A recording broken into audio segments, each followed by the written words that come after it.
with the soccer player Megan Rapinoe, who has not been included on the U.S. women's national team for the She Believes Cup. Yes, that is the real name of it, believe it or not. And she's making some, she's not happy about it. Grant, tell us a little bit about what's going on with good old Megan. Yeah, so a lot of the stars that have been on the team for the past few years for that World Cup run did not make the team this year for the She Believes Cup, at least. Megan Rapinoe, like you said, is not on. Alex Morgan was also left off. So there's like some names that you've probably heard that aren't on there. And I think, it could be that people are reading into it a little bit too much because, like you said, it's a She Believes Cup. If you haven't heard of that, it's because nobody knows what it is, and it's like a fake tournament. But it is interesting just given Megan Rapinoe's age because she's 36 years old. By the next World Cup, which is in 2023 for the women, she'll be 38, which would be the oldest woman ever to play in a World Cup, I believe, was 40.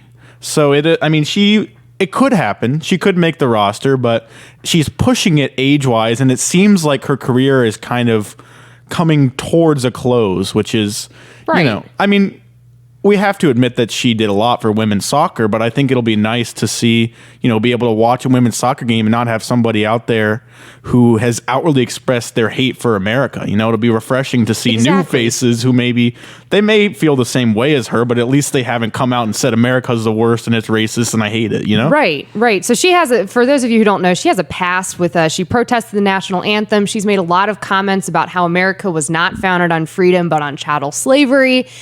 She has been pretty critical of America as a whole, but then as soon as she doesn't make it onto the national team, she's boo-hooing about it. Yeah, it was interesting too because I saw a lot of people, I didn't see if she made a specific response, but I saw a lot of people tweeting, how dare they leave them off the team? It's so not fair. They've done so much for American soccer. How can you not put them on the team?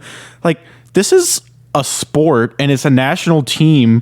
Things change. People get older. Yeah. People get old. People get older.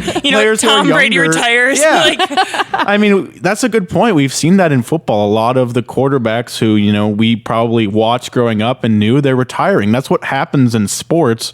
And so sometimes the era sort of ends and you have new players. I don't think that it necessarily means it's an indictment on Megan Rapinoe or the coach hates her or whatever. She's just getting older and there are younger players coming up through the system. So I don't know why she would be so upset about that. But yeah, and it's concerning because the manager of the U.S. women's soccer team, manager Andonovsky, he made the point. He was like, we've had some great stars, but they're getting older and we're giving a chance for, the younger people to come up, who are kind of the next generation of soccer. But Tara, what do you think about all of this politicization of sports? Because he's absolutely right. Just objectively, you can't, having 30-year-olds play is not as great as putting a 23-year-old on the field, but it's just politically charged now. Well, when I think about the politicization of soccer just overall, it's really, really disappointing because I actually played soccer for 13 years and played all through elementary and all the way through high school and actually ended up playing in college for at least a year.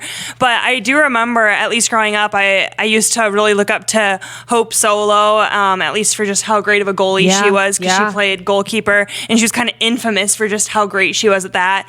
She had some kind of shady allegations made about potential abuse with her husband and things like that. And that was devastating and that was sad, but it's okay, I was able to kind of be well, she was a great goalkeeper, but it did tarnish things.